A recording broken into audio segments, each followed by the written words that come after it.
नगर तो नारायण के आश्रय से बड़ा ही सुंदर है, जो है सो, पर भिक्षा सुंदर मिले तो बड़ा आनंद है। बच्चा गोवर्धन दास तू पश्चिम की ओर जा और नारायण दास पूरब की ओर जाएगा। देखो सीधा सामग्री मिले तो श्री शालिग्राम जी को भोग लगे और क्या। गुरुजी महाराज, मैं बहुत सी भिक्षा लाता हूँ। यहाँ के लोग तो बड़े मालदार दिखाई पड़ते हैं, आप कुछ चिंता ना करें। बच्चा लोभ मत करना, लोभ पाप का मूल है।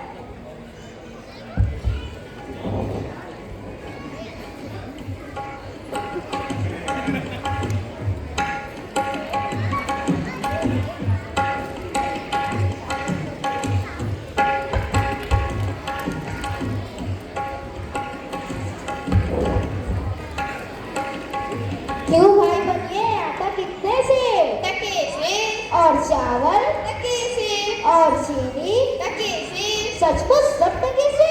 हाँ महाराज, क्या मैं झूठ बोलूँगा?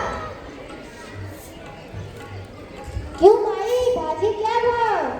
बाबा जी सब टके से, गोभी, बैगन, मूली सब टके से। वाह वाह, बड़ा आनंद है, सभी भाजी टके से। क्यों भाई हलवाई, मिठाई क्या भाव? बाबा जी लड्डुआ, जलेबी, गुलाब जामुन, खाजा सब टके से।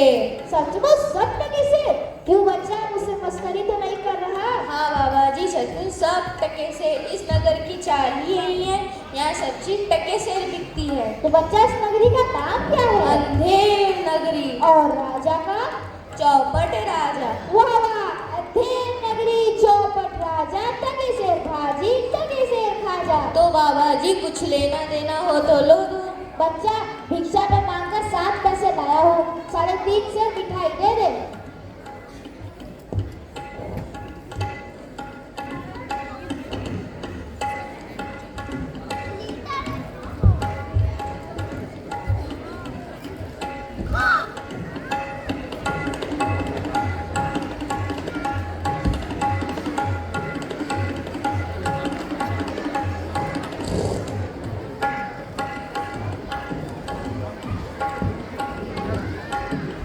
बच्चा गोवर्धन दास यह क्या भिक्षा लाया है? कतरी तो भारी मालूम पड़ती है। गुरुजी महाराज, बड़ा माल लाया हूँ, 3.5 सेर मिठाई। देखो बच्चा, वाह वाह वाह वाह, इतनी सारी मिठाइयाँ कहाँ से लाया? किस धर्मात्मा से भेंट हुई? गुरुजी, भिक्षा में 7 पैसे मिले थे, उसी से इतनी मिठाई मोल ली है। बच्चा नारायण दास से तो मुझसे कहा तो यह सब चीज टके से मिलती है, मैंने उसके बात का विश्वास नहीं किया। बच्चे कौन सी नगरी है और इसका राजा कौन है जहाँ टके से भाजी और टके से खाजा है? गुरुजी, अंधेर नगरी, चौपट राजा, टके से भाजी, टके से खाजा। तो बच्चा ऐसे नगर में रहना उचित नहीं है जहाँ टके से भाजी और टके से खाजा हो।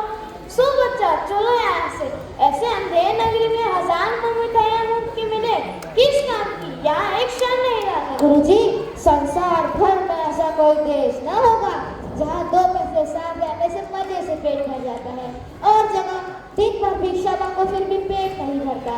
सो मैं तो यही रहूंगा। देख बच्चा, पीछे पछताएगा। गुरुजी महाराज, आपकी कृपा से कोई दुख न होगा। मैं तो यही कहता हूँ कि आप भी यहीं रह जाइए। मैं तो इस नगरी में एक क्षण नहीं रहूंगा, मैं तो जाता हूँ, पर इतना कहकर जाता हूँ कि कभी संकट में पड़ना मेरा स्मरण जरूर करना। गुरुजी, मैं नित्य ही आपका स्मरण करूंगा।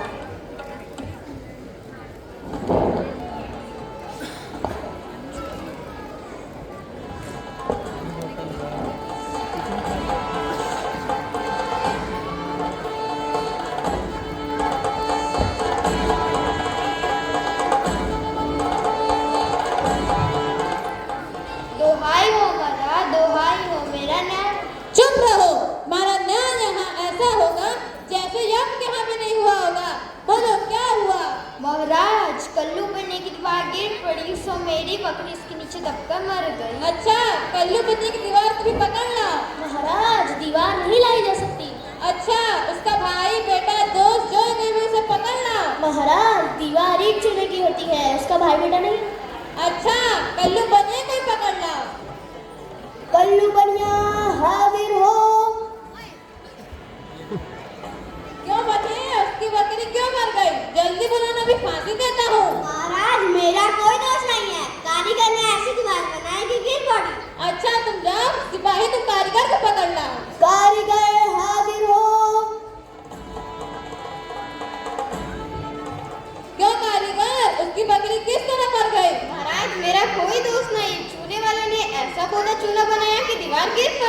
अच्छा तुम जाओ, सिपाही तुम चूने वाले को पकड़ लाओ।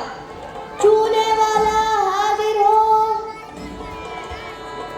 क्यों चूने वाले, उसकी बकरी क्यों मर गई? महाराज, मेरा कोई दोष नहीं। उस भिश्ती ने चूने में पानी ढेर दे दिया, इस कारण चूना कमजोर हो गया। अच्छा तुम जाओ, सिपाही तुम भिश्ती को पकड़ लाओ। भिश्ती हाजिर हो। महाराज की जय हो।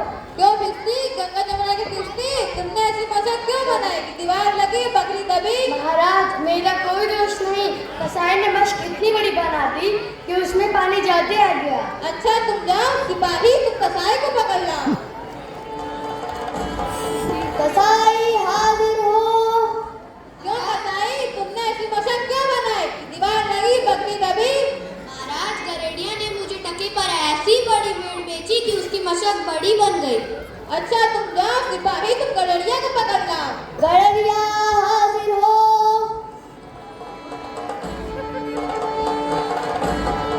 क्यों गड़ेड़िया, तुमने ऐसे टके पर बड़ी भेड़ क्यों बेची कि बकरी मर गई? महाराज, मेरा कोई दोष नहीं।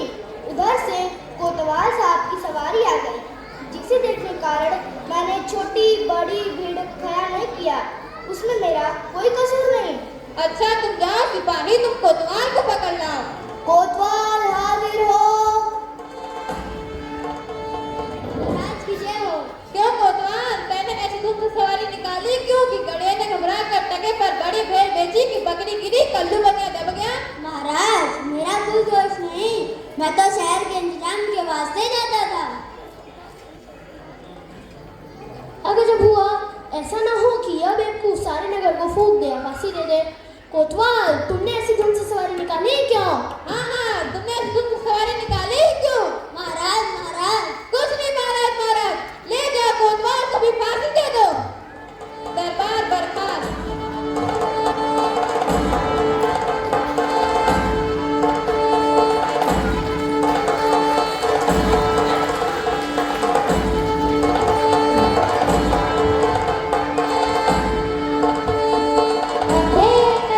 चौपट राजा, टके से भाजी, टके से खाजा।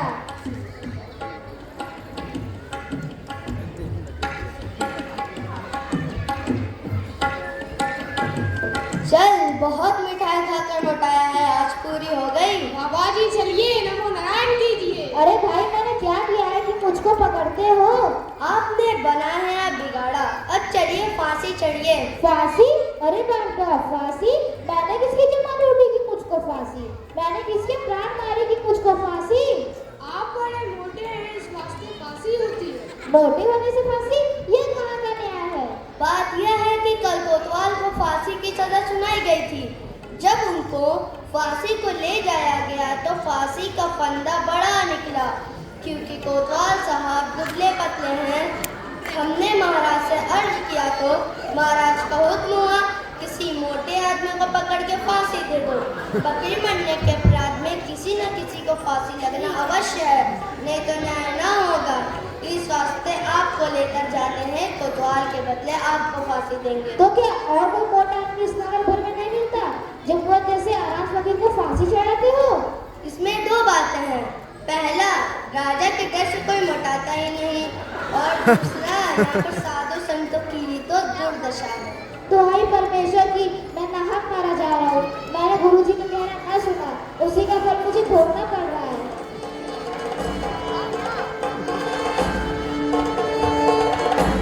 गुरुजी, आप मेरे प्राण बचाओ। गुरुजी, गुरुजी। अरे बच्चा गोवर्धन दास, ये तेरी क्या दशा हो गई है? गुरुजी महाराज, दीवार के नीचे बकरी दबकर मर गई, तो उसके लिए मुझको फांसी चढ़ा रहे हैं। अरे बच्चा, मैंने तुझसे पहले ही कहा था, इस नगर में रहना ठीक नहीं। मैंने मेरा कहना न सुना। कोई चिंता नहीं, नारायण सब समर्थ है। और सुनो, तुम लोग तनिक किनारा हो जाओ, मुझे अपने शिष्य को एक अंतिम उपदेश देना है।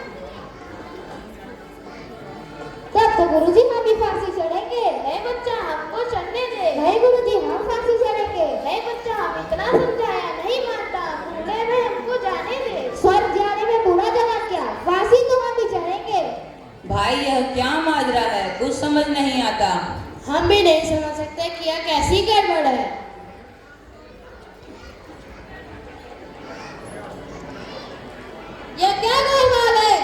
महाराज चेला कहता है मैं फांसी चढ़ूंगा, गुरु कहता है मैं फांसी चढ़ूंगा, कुछ मालूम नहीं पड़ता कि क्या बात है। गुरुजी आप फांसी पे क्यों चढ़ना चाहते हैं? महाराज इस समय ऐसी साइड थी कि जो मरेगा वो सीधा बैकुंठ जाएगा। तब तो मैं ही फांसी चढ़ूंगा। हाँ हाँ, हमको तो हुक्म है। हम लटकेंगे, हमारे समय में तो दीवार टूटी थी। चुप रहो, राजा के रखकर कौन बैकुंठ जा सकता है? हमको फांसी चढ़ाओ जल्दी जल्दी।